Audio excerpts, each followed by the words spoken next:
ప్రభు ఎంతవరకు మనందరితో మాట్లాడినందుకే స్తోత్రం చెల్లిద్దాం.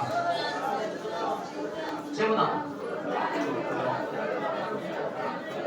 ప్రభు మనల్ని దర్శించిన విధానం బట్టి స్తోత్రం చెల్లిద్దాం.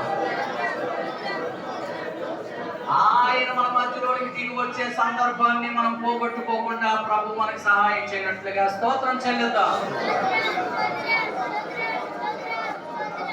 ఎక్కడైతే మనము ఇద్దరుముగా ముగ్గురుముగా ఆయన నామం పేరట కోరుకుంటామో ఆయన మన మధ్యలోకి దిగి వచ్చే మంచి దేవుడికి స్తోత్రం చెల్లిద్దాం. దిగి వచ్చిన దేవుడు మనల్ని బలపరచుటకై, దిగి వచ్చిన దేవుడు మనల్ని తన సంతోషంతో నింపుటకై, దిగి వచ్చిన దేవుడు తన సమాధానాన్ని ఇచ్చుటకై, దిగి వచ్చిన దేవుడు మనల్ని బలపరచుటకై సిద్ధముగా ఉన్న దేవుడికి స్తోత్రాలు చెల్లిద్దాం. ఈ చివరి శుద్ధీకరణ చివరి 2వ దినాన్ని బట్టి కూడా స్తోత్రం చెల్లిద్దాం.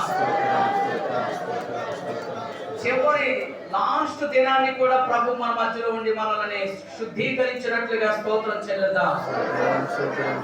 వచ్చిన బిడ్డలందరినీ పేరు పేరున దేవుడు దీవించి ఆశీర్వదించినట్లుగా స్తోత్రం చెల్లిద్దాం. రేపు జరిగే కూడికను ఆదివారపు ఆరాధనను ఆయన చేతులకు అప్పగించుకుంటూ స్తోత్రం చెల్లిద్దాం. రేపు ఎలాంటి అడ్డులు ఆటంకాలు లేకుండా ప్రభు సహాయం చేయనట్లుగా స్తోత్రం చెల్లిద్దాం.